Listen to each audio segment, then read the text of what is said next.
Salut mes crèmes, oui, j'aime Jojo. Alors ne vous inquiétez pas, je suis pas là pour vous harceler et vous dire d'aimer un anime plus qu'un autre. Non. Mais je sais que les fans hardcore de certains mangas le font. Et Jojo, bah ça en fait un petit peu partie, malheureusement. Mais moi, je ne suis pas là pour ça. Ah vraiment le café, c'est pas très bon en vrai, hein. Non. Moi ce que j'aimerais c'est parler avec vous et vous dire pourquoi moi j'aime ce manga et pourquoi moi je le trouve intéressant. Non et puis j'avoue, la dernière saison de Jojo m'a énormément donné envie de vous en parler. Non mais voilà, Joline est à deux doigts de prendre la première place dans mon cœur, clairement. Alors pas de panique mes amis, je ne vais pas vous spoil. Tranquille. Je fais aussi cette vidéo pour les gens qui n'ont pas vu Jojo, donc si je les spoil, bah ça n'a pas grand intérêt. Et peut-être qu'avec cette vidéo, vous trouverez justement des bonnes raisons de vous lancer dans Jojo.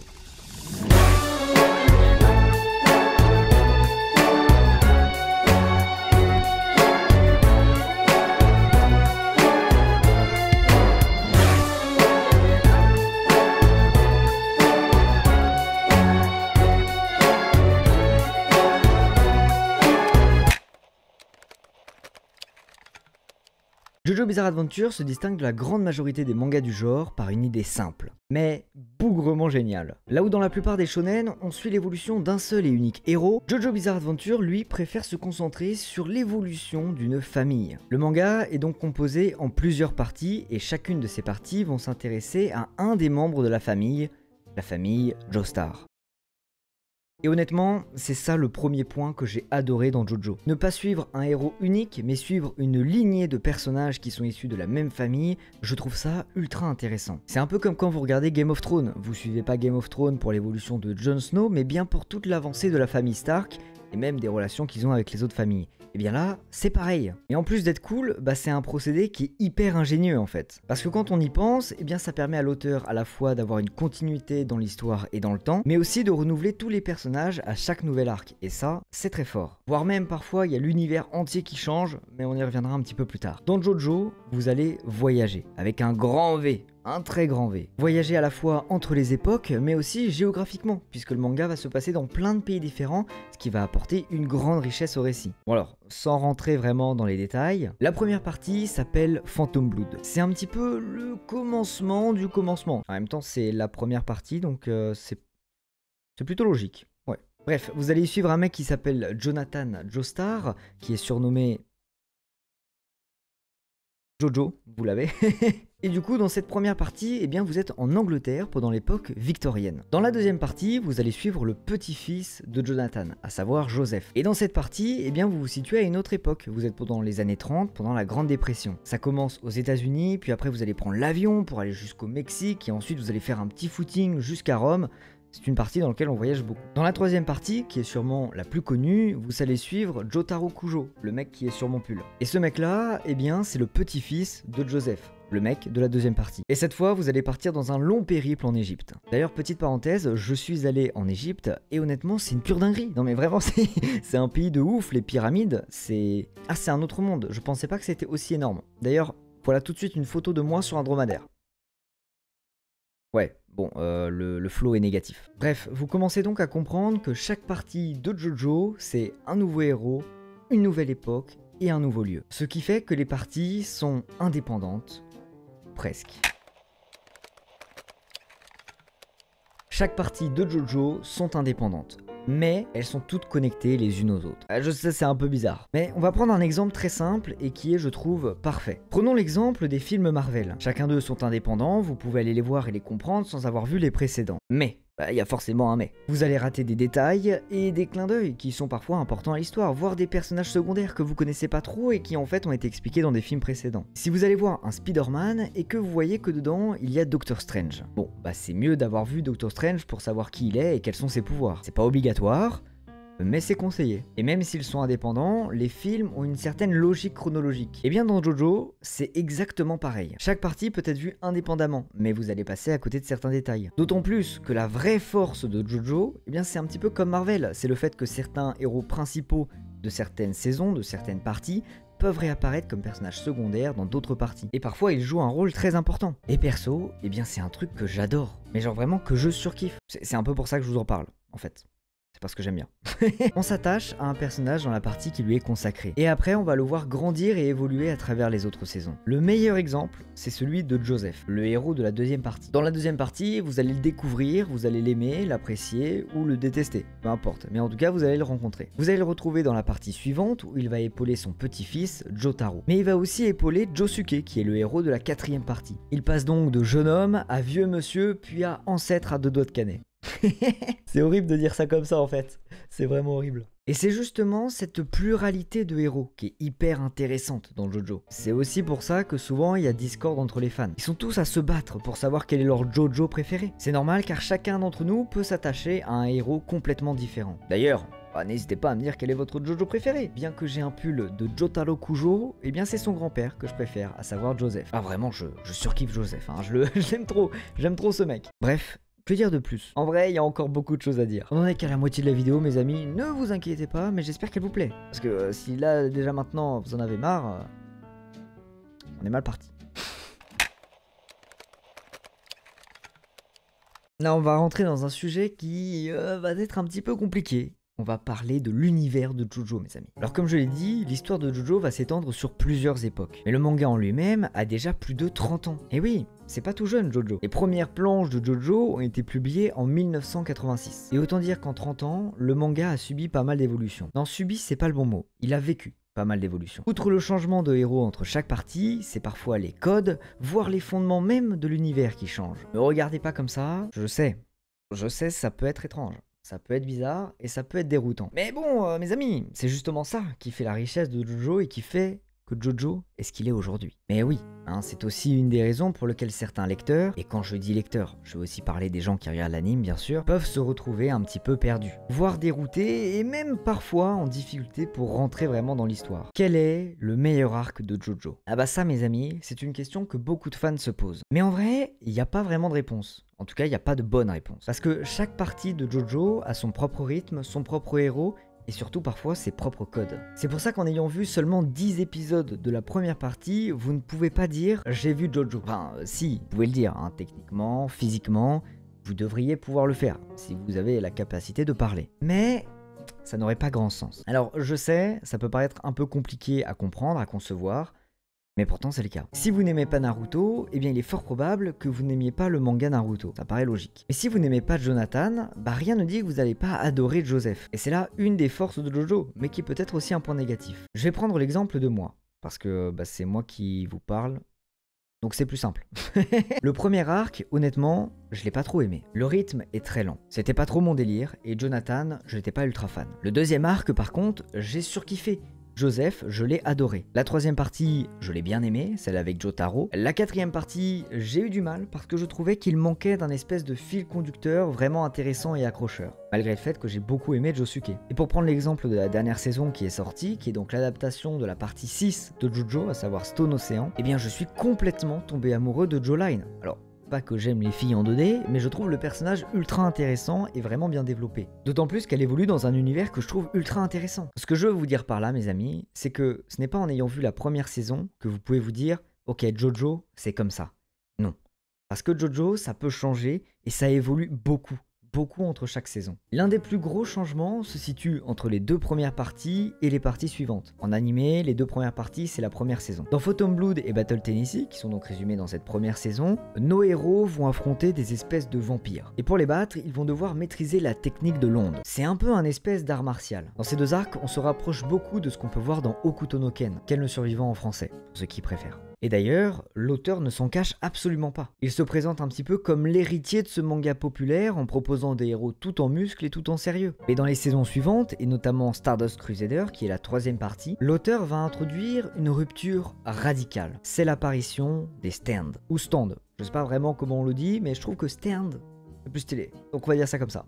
Et par la même occasion, c'est une refonte totale du système de combat. Là, les codes de l'univers sont changés. Système de combat qui est nouveau à l'époque et qui sera récupéré par d'autres mangaka par la suite. Hiroyuki Takei, auteur de Shaman King par exemple, va utiliser ce système de combat. Et justement mes crèmes, en parlant de combat. là, on va peut-être s'attaquer à une des parties qui est la plus dense et la plus importante en vrai de Jojo. Comme dans beaucoup de shonen, Jojo possède ses propres combats. J'ai même envie de dire que leur mise en place et leur déroulement fait partie de l'essence de Jojo, tant ils sont particuliers. Alors bon, 30 secondes, je vous vois les roulous là, qui vont me dire que Jojo est un seinen. Bon, vous avez en partie raison, c'est vrai. Jojo est maintenant un seinen. Mais sachez qu'au début, Jojo était un shonen. Et oui, il était publié dans le Weekly Shonen Jump jusqu'en 2004, mes amis. C'était un shonen. Et en fait, en 2005, les Japonais ont décidé de le transférer dans l'Ultra Jump, qui est un magazine destiné aux personnes un petit peu plus adultes, un petit peu plus matures, le reclassant donc comme seinen. Mais bon, en vrai, on s'en fout un peu, c'est qu'une cible éditoriale, ça change pas l'histoire. Les combats donc. Parce que c'est de ça dont on parlait. Alors, je vais surtout vous parler des combats à partir de l'apparition des stands, ok? Parce que c'est là que ça devient le plus intéressant. En tout cas, à mon avis. Hein, peut-être que vous avez un avis différent, n'hésitez pas à me le dire. Ce qu'il faut savoir, c'est que dans Jojo, contrairement à Naruto, à One Piece ou à Dragon Ball, les héros ne recevront jamais de power-up. Pas de mode ermite, pas de cheveux jaunes, pas de nouvelles transformations. Non. Dans Jojo, quand on obtient son pouvoir, son stand, il est le même du début à la fin. Alors juste avant qu'on rentre dans les détails, pour que tout le monde soit clair sur le mot stand, parce que pour ceux qui n'ont pas vu Jojo, c'est peut-être encore un petit peu flou. Donc micro-parenthèse. Les stands, en gros, c'est le nom qu'on donne au pouvoir dans Jojo. C'est des espèces d'entités psychiques qui sont générées par les manieurs de stands. Et seuls eux et les autres manieurs de stands peuvent les voir. Alors je sais pas si c'est très clair, mais en gros, c'est un peu des représentations physiques de leur pouvoir. Je saurais vraiment pas comment expliquer mieux que ça. Bref, tout ça pour dire que les stands n'évoluent pas. Et comme ils n'évoluent pas et qu'ils n'ont pas de power-up, eh bien les combats sont beaucoup plus complexes. Là où dans les autres mangas, un power-up va souvent sortir un héros d'une mauvaise situation, d'une mauvaise passe, il va pouvoir se transformer et exploser son ennemi, dans Jojo, c'est pas possible. Du coup, tout repose sur la stratégie. L'enjeu de chaque combat dans Jojo est donc d'abord de découvrir le pouvoir de l'adversaire, ensuite de le comprendre, de l'analyser et de tirer parti de ses faiblesses, tout en tenant compte de nos propres limites, parce que si l'adversaire a des faiblesses dans son pouvoir, nos héros aussi ont des faiblesses. D'autant plus que les pouvoirs dans Jojo sont extrêmement variés, créatifs et parfois très complexes. Autant vous dire qu'on est très loin d'un simple manieur de feu. Et c'est justement cette complexité-là qui va mettre certaines personnes à rude épreuve, des personnes qui ne vont pas forcément comprendre et qui vont avoir du mal à rentrer dans l'œuvre. On comprend rien, ça n'a aucun sens, c'est trop what the fuck. C'est des phrases que j'entends très souvent quand on parle de Jojo. Et honnêtement, elles sont compréhensibles. Mais pourquoi ? Pourquoi est-ce qu'elles sont compréhensibles ? Comme les pouvoirs dans Jojo sont très complexes, voire complètement what the fuck, je vous l'accorde, nos héros vont souvent être dans l'incompréhension avant de pouvoir trouver une stratégie. Et nous-mêmes, nous sommes dans l'incompréhension, nous mettant à la même place que le héros. On comprend ce qu'il ressent, car nous-mêmes nous sommes pris au piège par l'ennemi. Mais la grosse particularité de Jojo, et c'est très important, là mes amis il faut écouter, mais la grosse particularité de Jojo, elle va se situer maintenant. Quand on est pris au piège par l'ennemi, c'est souvent à partir de ce moment-là précis que le héros de l'histoire va avoir un coup d'avance sur nous, un coup d'avance sur les spectateurs. Là où nous, on sera encore en train de subir les coups de l'ennemi, le héros, lui, aura déjà trouvé sa stratégie et l'aura déjà mise en place. Sauf que nous, on n'aura rien remarqué. Ce qui fait que d'un coup, la situation va complètement se retourner. Et ça va provoquer chez nous un choc. C'est normal, on ne s'y attendait pas. Et c'est justement ce choc-là. C'est ce choc-là qui fait dire aux gens « c'est what the fuck, je comprends rien, qu'est-ce qui se passe? C'est n'importe quoi. » Sauf que justement, c'est pour ça qu'ensuite le héros va expliquer sa stratégie. Il l'a dit à l'ennemi, mais en vérité c'est à nous qu'il s'adresse, pour nous faire comprendre ce qui s'est passé. C'est ce système de combat si particulier qui rend Jojo unique en son genre. En fait, le truc, c'est qu'il est aussi possible que certains pouvoirs soient expliqués bien plus tard dans l'histoire, rendant certaines situations étranges et incongrues. J'aimerais prendre deux mini-exemples. Alors c'est des exemples qui sont dans la dernière saison qui est sortie, mais ne vous inquiétez pas, je ne vais pas vous spoil, c'est safe. À un moment, il y a un gamin. Je vous dis pas qui il est, je vous dis pas ce qu'il va faire, je vous dis pas ce qu'il représente dans l'histoire. Tout ce qu'il faut savoir, c'est qu'à un moment, il va apparaître de nulle part. Même plusieurs fois, il va apparaître de nulle part, sans qu'on sache pourquoi ni comment il est là. Forcément, notre première réaction, c'est de se dire, mais what the fuck, qu'est-ce qu'il fait là?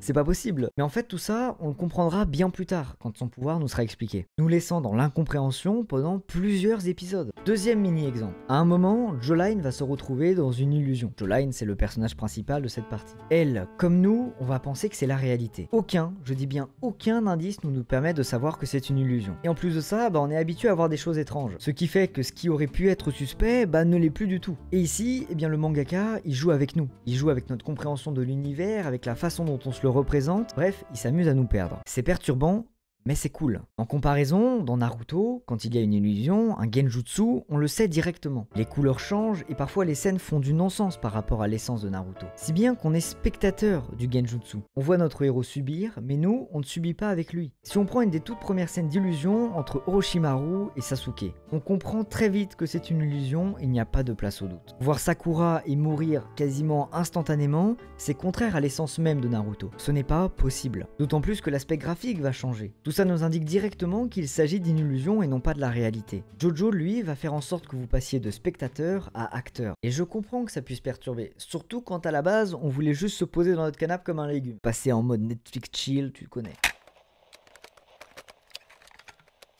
Bon, mes amis, passons au dernier point que j'aimerais aborder. C'est pas forcément le plus important, mais passer à côté serait un peu une offense. Comment parler de Jojo, de ses personnages charismatiques, sans parler de leur style, et de ces fameuses postures qu'ils prennent, à savoir les Jojo poses.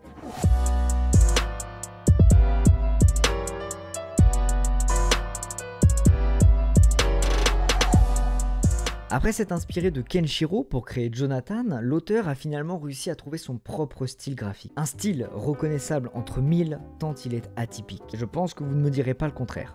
Dans Jojo Bizarre Adventure, les tenues, je dirais même les costumes, c'est vraiment des costumes en vrai, deviennent de plus en plus créatifs et excentriques au fur et à mesure de l'histoire. Mais en vrai, à quoi ça sert? Bah ouais, c'est un peu bizarre en vrai. En fait, ce qu'il faut bien comprendre, c'est que le mangaka ne cherche pas à créer un univers dense, rempli de sous-intrigues, de mystères cachés, de siècles oubliés. Bref, ce n'est pas One Piece. Dans Jojo, tout tourne autour des personnages. Pour vous dire, dans le script, j'ai écrit le tout en majuscule. Ça veut dire que c'est très important. Tout tourne autour des personnages. Jojo cherche et explore au maximum la psychologie de ces personnages. Qu'est-ce qui les définit? C'est ça la grande question en fait. Alors vous inquiétez pas, on va pas rentrer dans un débat philosophique parce que j'ai grave la flemme et parce que j'ai pas les connaissances pour, je suis pas prof de philo les gars. Mais ce qu'il faut comprendre, c'est que tout ce qui est apparence dans Jojo est directement lié à la psychologie d'un personnage. Et c'est d'ailleurs pour ça qu'elle n'est pas fixe. Et oui, l'apparence de Jojo est changeante. Selon la situation et les sentiments du héros, le mangaka se permet de changer la couleur des yeux, des cheveux et même des costumes. Dans l'optique où les couleurs veulent dire quelque chose, où elles ont un sens.